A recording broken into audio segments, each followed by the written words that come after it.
প্রিয় দর্শক, আপনাদের সবাইকে আমন্ত্রণ জানিয়ে শুরু করছি চ্যানেল 24-এর সাপ্তাহিক নিয়মিত আয়োজন জিসকা প্রেজেন্স পিউলি মেডিকেল 24 অনুষ্ঠানে আজকের পর্ব। আপনাদের সাথে আছি আমি ডাক্তার সিফাত রহমান। পবিত্র রমজান মাস কিন্তু আসছে এবং রমজান মাস আসার পূর্বেই গর্ভবতী মায়েরা আছেন, তারা কিন্তু চিন্তা করেন যে তারা কি রমজান পালন করতে পারবেন কিনা, বা তাতে কি তাদের যে গর্ভস্থ সন্তান তার কি কোনো ধরনের ক্ষতির আশঙ্কা আছে কিনা। এই ধরনের প্রশ্নগুলো কিন্তু সাধারণভাবেই তাদের মনে ঘুরপাক খায় এবং পবিত্র রমজান মাসে আসলে তাদের সুস্থতা বা তাদের পরিচর্যাটা কেমন হবে, এই বিষয়গুলো কিন্তু সঠিকভাবে জানা প্রয়োজন। প্রিয় দর্শক, আমরা আজকের পর্বে সেই বিষয়গুলো নিয়েই আলোচনা করব যে একজন গর্ভবতী মা ঠিক কোন কোন ক্ষেত্রে রোজা পালন করতে পারবেন, বা তার কি কোনো বিধি নিষেধ আছে কিনা, এবং তার যে অতিরিক্ত একটা যত্নের প্রয়োজন, সেই বিষয়গুলোই আমাদের আজকের পর্বে আলোচনায় উঠে আসবে। আমাদের সাথে আজকে স্টুডিওতে উপস্থিত আছেন আমাদের দেশে অত্যন্ত খ্যাতনামা একজন চিকিৎসক, আমাদের আজকের অতিথি SK Jinnat Ara Nasrin, professor obs and gynae বিভাগ, শিকদার মেডিকেল কলেজ ও হাসপাতাল এবং মহাসচিব বাংলাদেশ মেনোপজ সোসাইটি। প্রিয় দর্শক, আমাদের এই আয়োজনটি সরাসরি সম্প্রচারিত হচ্ছে। আমাদেরকে টেলিফোনে কোনো প্রশ্ন করতে চাইলে টিভি স্ক্রলে যে নাম্বারটি দেখতে পাচ্ছেন সেই নাম্বারটিতে ডায়াল করতে হবে। ম্যাডাম, আপনাকে আমন্ত্রণ জানাচ্ছি। কেমন আছেন? সকলকে শুভেচ্ছা। কেমন আছেন? ভালো আছি। আচ্ছা, রমজান মাস আসছে এবং আমরা জানি যে আমাদের গর্ভবতী মায়েরা আসলে বেশ খানিকটা উদ্বিগ্নই থাকেন যে তার যে সন্তানটা আছে, গর্ভস্থ সন্তানটা আছে, সে কতটুকু সুস্থ থাকবে, তার কি রোজা পালনের ক্ষেত্রে কোনো ধরনের বিধিনিষেধ আছে কিনা। মানে এই একটা সাধারণ প্রশ্ন আসলে তাদের মনে ঘুরপাক খায়। তো আমরা আজকে সেই বিষয়গুলো নিয়ে আপনার সাথে কথা বলবো, ইন ডিটেলসে কথা হবে, বিশেষ করে মায়েদের খাবার, এক্সারসাইজ, এই সবগুলো বিষয়ে আমি নিয়ে আসবো। তো শুরুতে একটু জানতে চাচ্ছি যে আসলে মায়েরা কি পারবেন কিনা রোজা পালন করতে, এই ক্ষেত্রে আসলে আপনাদের পরামর্শটা কি? সবাইকে রমজান মোবারক। খুব চমৎকার একটি প্রশ্ন। আসলে আমরা যখন দেখি যে রমজান এসেছে, সকলেই একটা প্রস্তুতি নিতে থাকে। ঠিক গর্ভবতী নারীরাও ভাবতে থাকেন, তিনি কি রোজা রাখতে পারবেন? আচ্ছা, সহজ উত্তরটি হ্যাঁ, তবে কথা আছে। যেমন একটি নারী, তার কোনো অসুস্থতা নেই, তার কোনো রিস্ক ফ্যাক্টরস নেই, এবং তিনি বেশ স্বাভাবিক রয়েছেন এবং সুন্দরভাবে তার গর্ভ ধারণ হয়েছে, কোনো কমপ্লিকেশন বা জটিলতা নেই, সেই সকল নারী রোজা রাখতে পারবেন। কিন্তু এমনটি যদি হয় যে তার কোনো উচ্চ রক্তচাপ বা ডায়াবেটিস রয়েছে বা কোনো হাই ব্লাড প্রেশারের অসুস্থতা রয়েছে, তিনি খুব সারাক্ষণ মেডিকেশনে থাকছেন, সেসব নারীদের বেলায় আমরা রোজা রাখার জন্য তেমন বাধ্যবাধকতা দেখি না। আর সত্যি কথা বলতে কি, আমাদের ধর্ম যে ইসলাম রয়েছে, এটি অত্যন্ত ফ্লেক্সিবল, অত্যন্ত দয়া, আল্লাহ রাব্বুল আলামিন ইজ ভেরি কাইন্ড। এখন যদি আমার গর্ভবতী নারীটি কোনো কারণে রোজা না রাখতে পারছেন, তিনি তো সেটা পরে করেই দেবেন। সুতরাং ওই যে ভয়টি, সেটি নেই, কারণ রোজাটা পরেও রাখা যায়। তবে এখন তিনি যদি সক্ষম হন, তিনি যদি সুস্থ থাকেন, তার যদি রক্তশূন্যতা বা অন্য কোনো জটিলতা না থাকে, তবে তিনি রোজা রাখতে পারবেন। কোনো মেডিকেল কন্ডিশন যদি না থাকে। আচ্ছা, আমরা প্রেগন্যান্সির ক্ষেত্রে হাই রিস্ক প্রেগন্যান্সি কথাটা শুনে থাকি। তো হাই রিস্ক প্রেগনেন্ট মাদার যারা আছেন, তারা আসলে কারা, এবং তাদের ক্ষেত্রে রোজা পালনের আপনাদের পরামর্শটা কি? হ্যাঁ, ওটি আমি শুরুতেই বলতে নিয়েছি যে অ্যাপারেন্টলি হেলদি একজন সুস্থ নারী, তিনি তো রোজা রাখছেন, এবং আমরা বলবো পর্যায়ক্রমে কখন তিনি রোজা ভাঙবেন বা কী করতে হবে। কিন্তু এমনটি যদি হয়, ধরুন আমি ডায়াবেটিসের একটা এক্সাম্পল দিই, তিনি ইনসুলিন নিচ্ছেন, সকালে ইনসুলিন নিচ্ছেন, দুপুরে ইনসুলিন নিচ্ছেন, রাতেও ইনসুলিন নিচ্ছেন। আর আমরা সকলে জানি ইনসুলিন নিতে হলে খাবার খেতে হয় হাফ অ্যান আওয়ার পরে। সুতরাং এই নারীটি একটু জটিল একটা গর্ভাবস্থা এখন, এবং তিনি 3 বার যদি ইনসুলিন নেন, তাহলে কেমন করে তিনি ইনসুলিন রোজা রাখবেন? তাকে তো খেতে হবে, তাই না? সেই জন্য যাদের মেডিকেশনের জন্য থাকতে হচ্ছে, ইনসুলিন নিতে হচ্ছে বারে বারে, কারণ অনেকে আছেন 2 বার ইনসুলিন নিচ্ছেন, তাদের কথাটা একটু অন্যরকম। যেমন মর্নিংয়ে নিচ্ছেন, আবার ইভিনিংয়ে নিচ্ছেন, সেটি আলাদা। কিন্তু যখন ব্লাড প্রেশার বা ডায়াবেটিসটি কিছুতেই কন্ট্রোল হচ্ছে না, তখন তাকে 3 বার নিতে হতে পারে, তখন কিন্তু রোজা রাখাটা তার জন্য সমীচীন নয়। অনেক মায়েদের গর্ভকালীন ডায়াবেটিস থাকে। রাইট, ঠিক তেমনটি আমরা যদি উচ্চ রক্তচাপের কথা বলে থাকি, অনেক নারী আছেন তাদের রক্তের চাপের জন্য, তাকে কন্ট্রোল করার জন্য মেডিকেশনস নিতে হচ্ছে, সকালে, দুপুরবেলায়, সন্ধেবেলায়, রাতে। তো এই নারীটির পক্ষে এত লম্বা সময় না খেয়ে থাকা এবং ওষুধটি না খেলে তার ক্ষতি হতে পারে। তখন সে সকল নারীকে আমরা বারণ করব রোজা রাখার জন্য। আচ্ছা, এখন তো রোজা শুরুর আমাদের হাতে আর কিছুদিন আছে, তো এই সময়টাতে অর্থাৎ মানে রোজা শুরুর আগে কোনো ধরনের কি কনসালটেশন প্রয়োজন আছে কিনা একজন গর্ভবতী মায়ের? হ্যাঁ, এটি আসলে একটি গর্ভবতী নারীর গর্ভকালীন আগেই কিন্তু তার কনসালটেশন নেওয়া উচিত। আর যেহেতু এখন রোজা আছেন, রোজা চলে এসেছে, যদি অলরেডি কেউ মানে গর্ভবতী হয়ে যান তাহলে তার ব্লাড প্রেশারটি কেমন, তার রক্তশূন্যতাটি রয়েছে কিনা, থাকলে সেটিকে কারেকশন করতে হবে, ডায়াবেটিস আছে কিনা, অন্য কোনো অসুস্থতা, থাইরয়েডের অসুখ রয়েছে কিনা, সকলগুলো এগুলো যদি ছোট্ট করে পরীক্ষা করিয়ে নেওয়া যায় এবং দেখা যায় যে এগুলো আছে, তাহলে সেগুলোকে কন্ট্রোল করে, এমনটি তো হতেই পারে যে কারো হয়তো ব্লাড প্রেশার রয়েছে, তিনি একবেলা হয়তো ওষুধ খেলে সেটি তার কন্ট্রোল হচ্ছে, তখন তো তিনি রোজা রাখতে পারছেন। হ্যাঁ, তো সেই জন্য তার সমস্ত একটু পরীক্ষা নিরীক্ষা করিয়ে ডক্টরের সাথে পরামর্শ নিলে হয় কি, রমজান মাসে তাকে বেগ পেতে হয় না। তিনি যদি সুস্থ থাকেন এবং তার অসুস্থতা যেটুকু থাকুক, অল্প ছোট বা বড় দূর যেটুকু থাকুক না কেন, সেটি যদি একদম কন্ট্রোল করে নিয়ন্ত্রণ করে তিনি রোজা রাখতে যান, তাহলে সেটি তার জন্য মানে সেই সুযোগটা কিন্তু এখনো হাতে আছে, আমাদের হাতে হ্যাঁ, এখনো বেশ কিছুদিন right. সময় আছে, যেহেতু তিনি কিন্তু দেখে নিতে পারেন যে তিনি যদি আগে থেকেও ডায়াবেটিস বা তার হাইপারটেনশন থাকে সেটা এই মুহূর্তে কি অবস্থায় বিশেষ আছে, করে রক্তশূন্যতা, হ্যাঁ, অ্যানিমিয়া হলে তো অ্যানিমিয়ার ক্ষেত্রে। রমজানের সময় তার খুব কষ্ট হবে। শুধু তার কষ্ট হবে না, তার অনাগত শিশুটিও কষ্ট পাবে। তা তিনি কিন্তু এটি সহজেই প্রতিরোধযোগ্য। তার যদি হিমোগ্লোবিন কম থাকে, তাকে আমরা রক্তের স্যালাইন দিতে পারি, রক্তের ওষুধটি দিতে পারি, তখন প্রেগন্যান্সি রমজান আসার আগেই তার আরেকটা মানে সেটা কারেকশন করে নেওয়ার কারেকশন করিয়ে তখন সুযোগ তিনি আছে। রোজা রাখতে পারবেন। গর্ভবতী মায়েদেরকে তো আপনারা বিভিন্ন ধরনের সাপ্লিমেন্ট দিয়ে থাকেন, যে প্রথম আমরা জানি যে প্রথম 3 মাসে ফলিক অ্যাসিড সাপ্লিমেন্ট তারা পেয়ে থাকে, পরবর্তীতে আয়রন, ক্যালসিয়াম। তো এই যে সাপ্লিমেন্টগুলো তারা গ্রহণ করেন, সেটা কি রোজার মাসে গ্রহণ করার ক্ষেত্রে কোনো ধরনের সময়ের ক্ষেত্রে, যে কোন সময় সেটা নেবেন, সেক্ষেত্রে আপনারা কি বলে থাকেন? হ্যাঁ, দেখুন, এই ক্যালসিয়াম এবং আয়রন আমরা যাদের কম থাকে সে সকল নারীকে দিয়ে থাকি।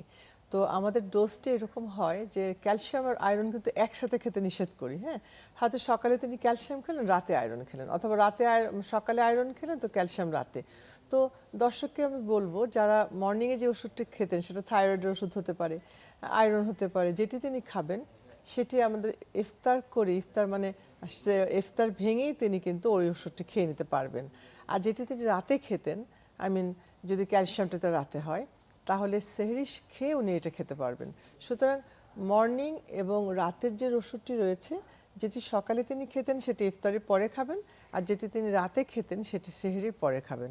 শুধু মাঝখানের ওষুধটি যদি খুবই প্রয়োজন হয় তাহলে রোজা রাখতে পারবেন না তিনি। সেটা আপনি শুরুতেই বলছিলেন যে হাইপারটেনশনের ক্ষেত্রে তিনি যদি 3 বেলাও ওষুধ খেয়ে থাকেন, Exactly. সেক্ষেত্রে মাঝের ওষুধটি তো তখন স্কিপ করার কোনো সুযোগ আসলে তখন থাকে তাকে না। রোজা ভাঙতেই হবে। আচ্ছা, তো কোন কোন ক্ষেত্রে আসলে মায়েরা রাখতে পারবেন না সেটা আপনি বললেন, এবং আমরা জানি যে কিছু ডেঞ্জার সাইন আছে, যে কোনো মা যদি রোজা তিনি রাখছেন, ঠিক কোন ক্ষেত্রে তার রোজা ভাঙা জায়েজ আছে, বা কোন কোন মেডিকেল কন্ডিশনে আসলে রোজা ভাঙা উচিত বলে আপনারা মনে করেন? আচ্ছা, রোজার কিছুটা ইফেক্ট তো হয়, আমরা সকলেই জানি যে যে একটা লম্বা ফাস্টিং এর সময় তো একটা প্রভাব আমাদের একটা শরীরে প্রভাব আছে। পড়েই। সারাদিন ধরে আমরা পানি খাচ্ছি না, তাতে শুষ্কতা বা ডিহাইড্রেশনের জন্ম নিতে পারে। তো এখন কেমন করে একটি নারী বুঝবেন, গর্ভবতী নারী, যে আমার মানে আমি ডিহাইড্রেটেড হয়ে যাচ্ছি বা আমার পানি শুষ্কতা হচ্ছে?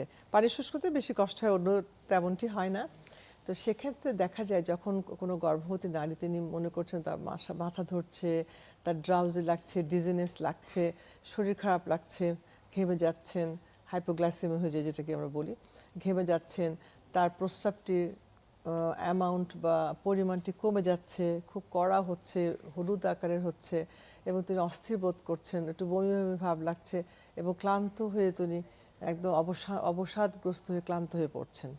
এগুলোর ক্ষেত্রে কিন্তু আমরা বুঝতে পারি যে আমার এই নারীটি, গর্ভবতী নারীটি হয়তো ডিহাইড্রেশনে ভুগছেন, অথবা তার খাবারের যে শর্করা সেটি কমে গেছে, হ্যাঁ, হাইপোগ্লাইসেমিয়া হয়ে যাচ্ছে। কারণ তার তো বাচ্চার জন্য অনেক খাবার তার শরীর থেকে বাচ্চার কাছে যাচ্ছে, সুতরাং তার demand is very high. Additional একটা ক্যালোরি চাহিদা, অ্যাডিশনাল ক্যালোরি তার বেবির জন্য লাগছে, তো সেটি তো তিনি ওই সময় নিতে পারছেন না, হয়তো ওই জন্য তার পানি শুষ্কতা হচ্ছে, ডিজি লাগছে, খারাপ লাগছে, হাইপোগ্লাইসেমিয়া হচ্ছে। তখন কিন্তু তাকে রোজাটি ভেঙে ফেলতে হবে, এবং পরীক্ষা করলে তো খুবই ভালো, না হলেও তো বাড়িতে তাকে খাবারটি খেতে হবে। খাবার গ্রহণ করা এবং পরিমাণ মতো পানি খাওয়া বা তরল জাতীয় খাবার খাওয়া ইজ ভেরি ইম্পর্টেন্ট। তো ওই সময় তাকে রোজা ভাঙতে হবে। আর তাছাড়া তো যদি এমনটি হয় যে হ্যাঁ তার হাত পা একদম খুব ঘেমে যাচ্ছে, তখন কিন্তু বলি আমরা যে তার খাবারের শর্করাটি কমে গেছে, তখন কিন্তু তাকে মিষ্টি জাতীয় যে খাবার খেতে হবে। আর তো আমি কথা বললাম, মানে হাইপোগ্লাইসেমিয়ার যে হাইপোগ্লাইসেমিয়া যদি হয়ে যায়, লক্ষণগুলো যে ডিহাইড্রেশন আসে। যদি হয়ে যায়, রক্ত মানে পানি শূন্যতা যদি হয়ে যায়, বা অনেকের এটিও দেখেছি আমরা, বিশেষ করে প্রথম 3 মাস তো একই তাদের বমি বমি বমির একটা ভাব, ব্যাপার বমি থাকে। হওয়া ভাব, খাবার ক্ষুধামন্দ ভাব থাকেই। তারপর রোজা রাখলে আরো বেশি সেটি হয়, অনেকের অ্যাসিডিটির ব্যাপার অ্যাসিডিটি থাকে, হয়, সমস্যা থাকে। হাইপার অ্যাসিডিটি হচ্ছে, দেখা যাচ্ছে তিনি অত্যন্ত বমি করছেন, আসলেই তিনি বমি করছেন এবং বেশ বারে বারে বমি করছেন, তখন তো তাকে ভাঙতেই হবে। আর এছাড়া অন্য যেগুলো হয়, যেমন জ্বর হলো, পাতলা পায়খানা হলো, সেটি তো আলাদা বিষয়। ঠান্ডা জ্বর, কাশি জ্বর, হাই টেম্পারেচার হয়ে গেছে, পাতলা পায়খানা হচ্ছে, সেগুলো ক্ষেত্রে তো আমরা সুস্থ মানুষকেও বারণ করি, রোজা ভাঙতে বলি। আর গর্ভবতী নারীদের ক্ষেত্রে তো বলাই বাহুল্য। আচ্ছা, গর্ভবতী মায়েদের যখনই গর্ভবতী মায়েদের কথা আসছে, সেক্ষেত্রে খাবারের বিষয়টা তো আসছেই। আপনি মাত্রই বললেন যে তাদের খাবারের চাহিদাটা, তাদের ক্যালোরির চাহিদাটা অনেক বেশি থাকে এবং সেই ইনটেকটাও নিশ্চয়ই বেশি হতে হয়। তো একজন গর্ভবতী মা রোজা পালনকালে আসলে তার এই খাবারের যেই চাহিদা বা ক্যালোরির চাহিদা, সেটি কিভাবে পূরণ করতে পারেন? হ্যাঁ, এটা তো অত্যন্ত গুরুত্বপূর্ণ প্রশ্ন।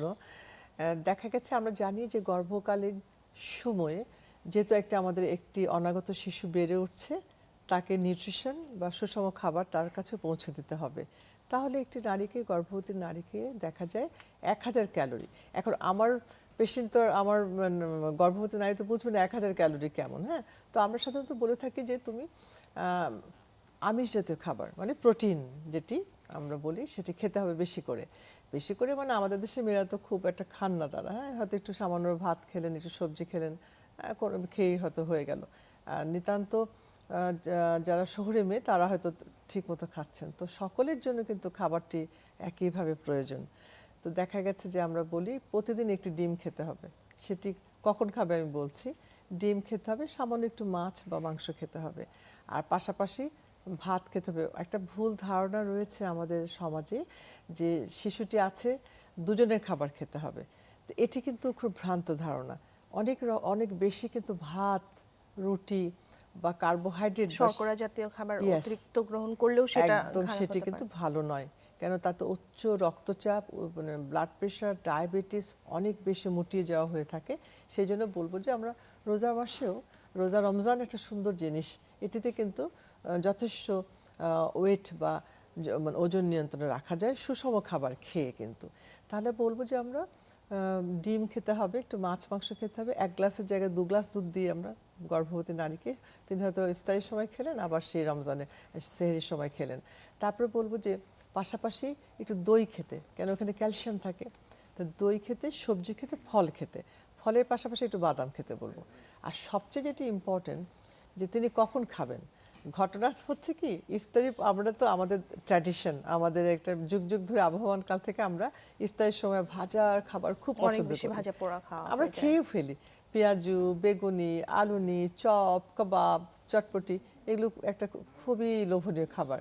তো গর্ভবতী নারীর বেলা আমি বলবো যে এই খাবারটি থেকে বিরত থাকতে, বেশি ভাজাভাজি খাবার না খেয়ে তিনি যে দুপুরবেলায় খাবারটি খেতেন, যেমন রোজা ভেঙেই এই এত ভাজাভাজি না খেয়ে সুন্দর মতো একটু ছোলা খেলেন, সামান্য একটু ভাত বা একটু রুটি খেলেন, একটু মাছের টুকরা বা একটু সবজি, তরকারি খেলেন। এই খাবারটি কিন্তু যদি ভাজাভাজি খাওয়া হয়, তাহলে কিন্তু বঞ্চিত হচ্ছেন, তিনি আর খেতেই মানে পারবেন ওই না। যে যে হেলদি যে মিলটা, তার হেলদি সেই মিলটা, মিলটা কিন্তু তার স্কিপ হ্যাঁ, হয়ে একটু যাচ্ছে। সালাদ খেলেন ওই সময়, একটু সবজি খেলেন, তাহলে হচ্ছে কি তিনি তার যে নর্মাল দুপুরের যে খাবারটি আমরা তখন দিয়ে দিচ্ছি। তারপর 9টা-10টার দিকে অনেকে আমরা খাবার ভাত টাত খান, তখন তিনি হয়তো ফ্রুটস খাচ্ছেন স্ন্যাক্সের মতো। একদম খেতেই হবে। 1 গ্লাস দুধ খেলেন, একটু ফ্রুটস খেলেন, একটুখানি, তখন যদি তুমি মনে করেন যে আমি একটু নুডলস খাবো, একটু সবজি খাবো, হয়তো মানে অনেক ভেজিটেবল দিয়ে একটু নুডলস খেলেন, সেখানে একটু চিকেনের টুকরা দিলেন, তাহলে জিনিসটা আমিষ জাতীয় খাবার হলো, সবজিও হলো, ভেজিটেবল হলো। তারপর একটু ফল খেলেন। তারপরে শেষ রাতে আবার যথারীতি খেতে হবে। অনেকের একটা ধারণা আছে বা অনেকের টেন্ডেন্সি রয়েছে, আলসেমি বলুন আর অজ্ঞতায় বলুন, যেহেতু তিনি ইফতারি করেছেন, অনেক খাবার খেয়েছেন, আবার আগে রাত্রে হয়তো 10টা 11টার সময় দুধ খেয়েছেন, একটু ভেজিটেবল খেয়েছেন, সবজি খেয়েছেন, ফল খেয়েছেন, তখন সে সাথে হয়তো ভাবছে না পানি খেয়ে ঘুমিয়ে পড়ছি। এটি কিন্তু একেবারেই খুবই মানে খারাপ একটা গর্ভবতী নারীর practice। জন্য সঠিক নয়। অনেকটা লম্বা সময় কিন্তু তাকে অনেকটা পরবর্তীতে লম্বা না সময় খেয়ে তাকে থাকতে না হবে। খেয়ে থাকতে হবে। একটু মনে রাখতে হবে তার শরীর থেকে খাবারটি কিন্তু বাচ্চার কাছে যাবে। হ্যাঁ, সুতরাং সেহরি তাকে করতে হবে। ঠিক সেহরিটা সেরকম, একটু দুধ খাবেন, কলা খেলেন যেটি হয়, আর হচ্ছে একটু অল্পটুকু রাইস খেলেন, অথবা যেটুকু তিনি যেটু সুজি খেলেন, রুটি খেলেন, যেটি তার পছন্দ। এবং তখনও যদি প্রয়োজন থাকে সবজির পাশাপাশি একটু মাছ মাংস থাকলে খুবই ভালো হয়, তিনি খেলেন। আর এই যে তার লম্বা সময় গ্যাপ হচ্ছে, ইফতারি থেকে 11টা 12টা পর্যন্ত তিনি জেগে আছেন, এই সময়টাতে কিন্তু প্রচুর পানি খেতে হবে। মাঝে মাঝে তিনি পানি খাবেন, খুবই ভালো হয় তিনি জুস খান। যেমন এখন তো অনেক ফলের সমারোহ, তাহলে তরমুজের জুস খেতে মানে পারেন, বাসায় করে মানে ফ্রেশ যে একদম কোনো ফ্রেশ পুদিনার জুস হতে পারে, কমলার রস খেতে পারেন, এই মৌরি বাটার জুস খেতে পারেন, রস খেতে পারেন। এইগুলো খেলে হয় কি তার ডিহাইড্রেশন বা পানি শুষ্কতা কমে গেল। আর ক্যালসিয়াম সাপ্লিমেন্ট, আয়রন সাপ্লিমেন্ট পাশাপাশি তিনি খেলেন, তাহলে দেখা গেল যে তাদের কিন্তু সুষম খাবার হলো, যে তিনি ইফতারিতেও সুষম খাবার খেলেন, আবার সেহরিতেও সুষম খাবার খেলেন, আর মাঝখানের সময় তিনি প্রচুর পর্যাপ্ত পরিমাণে তরল খাবার খেলেন, লাইক পানি খেলেন, জুস খেলেন, ডিহাইড্রেশনের শরবত চান্সটা খেলেন। যেন না থাকে। রাইট। যদি সে মায়েদের যদি গর্ভকালীন ডায়াবেটিস থাকে বা অনেক মায়েদের আগে থেকেই ডায়াবেটিস থাকে, মানে একজন ডায়াবেটিক মা যদি প্রেগনেন্ট হন, সেক্ষেত্রে কি তার খাবারের ক্ষেত্রে আপনারা কোনো রেস্ট্রিকশন দিয়ে থাকেন? হ্যাঁ, এটি তো একদম বলাই বাহুল্য। কেন, তার তো মানে শর্করা জাতীয় খাবার খাওয়া যাবে না, বেশি খাওয়া যাবে না, পরিমাণ মতো খাওয়া যাবে। এবং আমরা দেখেছি যে রোজার সময় অনেকে বেশি খেজুর খাচ্ছেন, বা আমের সময় প্রচুর আম খাচ্ছেন, ভাবছেন তো আমি তো ভাত খাচ্ছি না, আমি তো ফল খাচ্ছি। কিন্তু গর্ভবতী মাদের মনে রাখতে হবে মিষ্টি জাতীয় খাবার, সেটি চিনি হোক, ফল হোক, গুড় হোক, এগুলো খাওয়া মানে যাবে যেই না। ফর্মেই গ্লুকোজটা তিনি বা শর্করাটা তিনি গ্রহণ করে থাকেন একদম না যে কেন? ফর্মে সেটাকে কমিয়ে দিতে হবে। এখন হয়তো আম খেতে তার পছন্দ হচ্ছে, আম, তরমুজ, তারপর বেদানা, হ্যাঁ, অ্যাপেল, আঙুর, এগুলো যে খেতেই হবে নট নেসেসারি। আমাদের দেশীয় ফল কিন্তু অনেক ভালো, যেমন পেয়ারা আছে, আমড়া আছে, বড়ই আছে, তাই না? এগুলো কেটে সুন্দর করে হালকা একটু লবণ দিয়ে বা সর্ষের তেল দিয়ে মাখিয়ে খেতেও কিন্তু খুব মজা। বিশেষ করে পেয়ারাটাতে এত ভালো ভিটামিন সি থাকে। শুধু ভিটামিন সি না, একটি নারী গর্ভকালীন সময় কিন্তু তার ইমিউনিটি কম থাকে, অসুখ বিসুখ কিছুতে একটুতেই হয়ে যায়, সেই ইনফেকশন জন্য প্রবণ থাকেন অনেক এমন বেশি। ফ্রুটস খেতে হবে যাতে তার immune boosting, antioxidant, anti inflammatory গুণাগুণ রয়েছে। সেগুলোকে কোথায় রয়েছে? আমাদের পেয়ারা, আমাদের আমড়া, আমাদের বড়ই, আমাদের আমলকি। একটা ছোট্ট আমলকির ভিতরে এত ভিটামিন সি আছে, চিন্তার বাইরে। সুতরাং আমাদের যে দেশীয় ফলগুলো, এটি যদি একটু একটু করে একটু গর্ভবতী নারী খান, মানে ইফতার আর সেহরির মাঝখানে পিরিয়ডে অন্য ভাজাভাজি খাবার, তেলে খাবার ওগুলো না খেয়ে এই ফ্রুটসগুলো খাওয়া, পানি খাওয়া, শরবত খাওয়া, ইটস ভেরি গুড। আরেকটি কথা বলবো যে রোজা ভেঙেই আমাদের একটা প্রবণতা রয়েছে থাকে যে খুব চিনি জাতীয় চিনি জাতীয় শরবত শরবত খাওয়া। খাওয়া। হ্যাঁ, এটা কিন্তু আমাদের ছোটবেলা থেকে আমরা দেখে আসছি। তো প্রচুর চিনি জাতীয় খাবার খালি পেটে খাওয়াটা ঠিক নয়। তেমনি প্রচুর সল্ট, সেটিও ভালো অ্যাডেড নয়। সল্ট যেটা। মশলাযুক্ত খাবার, হ্যাঁ, আমি ঠিক আছে, আমি ভাজাভুজি খাচ্ছি না, আমি তরকারি খাচ্ছি, মাছ মাংসই খেলাম, তো সবজি খেলাম অতিরিক্ত মশলা দিয়ে, সেটিও কিন্তু ভালো নয়। সহজ পাচ্য এবং খুব হালকা খাবার খাওয়াটাই কিন্তু সবচেয়ে বাঞ্ছনীয়। মানে সেটা আসলে খুব সহজে যেন মেটাবলিজম হয়, যাতে কোনো ধরনের সেটা শরীরে রাইট, হ্যাঁ, কোনো ক্ষতি সেটাই, যেন ক্ষতি সৃষ্টি না না। করে। আরেকটু বলতে চাই যে যদি সম্ভব হয় তাহলে সালাদের দিকে মনোযোগ দিতে। সালাদটি এমন জিনিস যেটি একদম তাজা তরতাজা।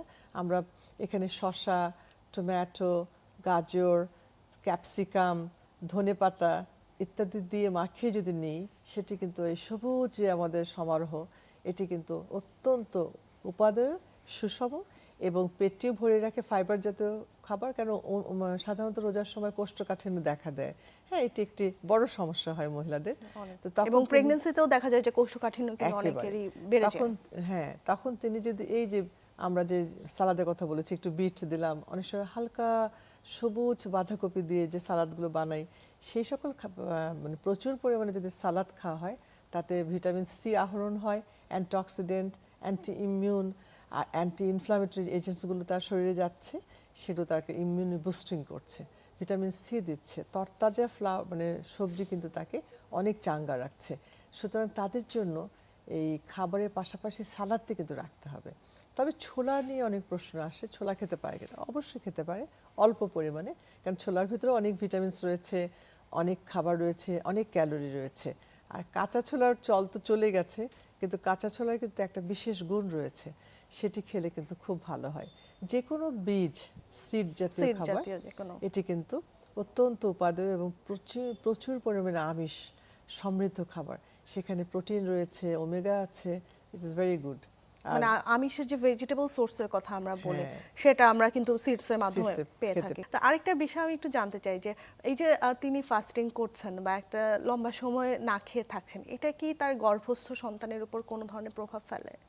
হ্যাঁ, এটি তো একটি বেশ গুরুত্বপূর্ণ প্রশ্ন।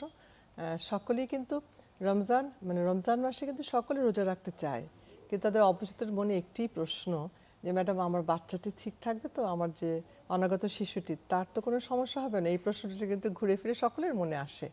আসলে দেখা গেছে তেমন অনেক রিসার্চ করা হয়, অনেক সমীক্ষা করা হয়েছে সারা পৃথিবীতে, তো তেমন সিরিয়াস কোনো ইস্যু আমরা আজ পর্যন্ত দেখতে পাইনি। তবে আরও প্রচুর সমীক্ষার দরকার। তবে যে রিসার্চ রিসেন্টলি আমরা দেখেছি, সেখানে বলা হয় যে যদি সুষম খাবারটি তিনি পর্যাপ্ত পরিমাণে গ্রহণ করতে পারেন, তাহলে সন্তানটির কোনো সমস্যা হয় না। তবে অ্যাভারেজে তার ওয়েট, স্মল ফর ডেট বলি আমরা, যে যেটুকু ওজন হয় অনেক সময় সেটি একটু ছোট হতে পারে। সেটি ভয়ের কিছু নেই যে গ্রোথ রেস্ট্রিকশন বা ওগুলো হয়েছে তেমনটি কিছু কিনা, না তেমনটি নয়। তবে একটু ওজন সামান্য কম হতে পারে, এটিকে আমরা বলি স্মলফুল জেস্টেশন, অ্যান্ড ওটা খুব ক্ষতিকারক নয়, জাস্ট ছোট একটু হতে পারে। তো সেটির জন্য খুব দুশ্চিন্তা নেই। কেন, একটি গর্ভবতী নারী কিন্তু তার গর্ভ পরিচর্যায় তিনি বারবার তার ডক্টরের শরণাপন্ন হচ্ছেন। তিনি কিন্তু বাবুটিকে বা তার সন্তানটিকে কিন্তু পরীক্ষা করছেন, আল্ট্রাসোনোগ্রাম করে দেখে নিচ্ছেন। যদি তেমন রেস্ট্রিক্টেড বা তেমন ছোট মনে হয়, তখন তো তিনি বলবেন যে আপনার রোজা রাখাটা যাবে না, কেন আপনার শিশুটি গ্রো করছে না বা বাড়ছে না, তিনি সেটা ওয়ার্নিং দিয়ে দিবেন। আর দর্শকদের যেটা বলবো যে আপনি অত চিন্তা করবেন না, সুষম খাবারটি খাবেন এবং আপনার বাচ্চা নড়াচড়া করছে কিনা সেটি দেখবেন। বাচ্চা মুভমেন্টটা ঠিক আছে কিনা? একদম। যদি সারাদিনে একটি বেবি 10 বার নড়ে, আপনার কোনো ভয় নেই। কিন্তু যদি বাচ্চাটি বা আপনার গর্ভের সন্তানটি নড়াচড়া কমিয়ে দেয়, তখন কিন্তু আপনাকে ইমিডিয়েটলি হসপিটালে যেতে হবে। আপনার ডক্টর আপনাকে চেক আপ করবে। সেকেন্ড ট্রাইমেস্টার এবং থার্ড ট্রাইমেস্টারের যে সময়রা আছেন, হ্যাঁ, সেকেন্ড ট্রাইমেস্টার আর থার্ড ট্রাইমেস্টার যদি বাবুর নড়াচড়াটা কমে যায়, তখন বাড়িতে বসে থাকলে হবে না যে আচ্ছা ঠিক আছে আমি ইফতারি করি খাবো তখন হয়তো নড়বে। এটি না করে ডক্টরের শরণাপন্ন হতে হবে। তিনি হয়তো বাচ্চার হার্টবিট দেখে নেবেন, একটু আল্ট্রাসাউন্ড করে দেখে নেবেন বাবুটি কেমন আছে। ভালো থাকলে তো তিনি বলেই দেবেন যে ইটস নট, আদারওয়াইজ তার ভয়ের কোনো কারণ নেই। কন্টিনিউ। আচ্ছা, আর যদি বাবুর সত্যি কোনো কিছু সমস্যা মনে হয়, সামান্য সমস্যা, তখন তিনি হয়তো বলবেন যে তোমার রোজা রাখা যাবে না, বরং তুমি বেশি করে পানি খাও।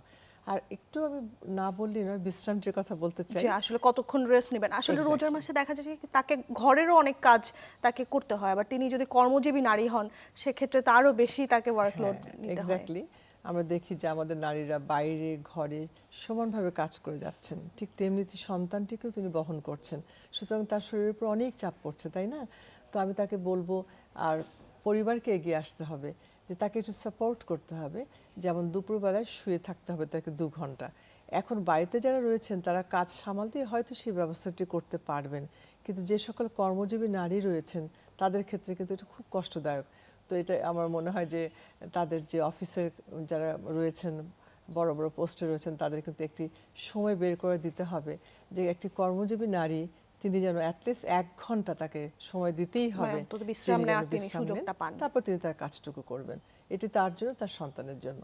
এবং আমার মনে হয় এইভাবে আমরা সকলে যদি হাত বাড়িয়ে দিই, তাহলে তিনি বাইরেও কাজ করতে পারবেন, ঘরেতেও সুন্দর থাকতে পারবেন, রোজাও রাখতে পারবেন, এবং তার বেড়ে ওঠা সন্তানটিও ভালো থাকবে। তার জন্য আসলে সার্বিকভাবে একটা সুন্দর পরিবেশ আমরা দিতে পারি, যে তিনি যেন মেন্টালিও ভালো থাকেন, এবং আলটিমেটলি আমাদের উদ্দেশ্য হচ্ছে একটা সুস্থ সন্তান জন্মদানের মাধ্যমে যেন আমাদের এই যে আমরা বলি যে আমরা সুস্থ বাংলাদেশ গড়ব, সেটা যেন সম্ভব হয়। ম্যাডাম, আপনি অত্যন্ত চমৎকারভাবে সবগুলো বিষয় আজকে তুলে ধরেছেন। আপনাকে অসংখ্য ধন্যবাদ। আমাদের হাতে সময় শেষ, আমাদেরকে এখানেই শেষ করতে হচ্ছে।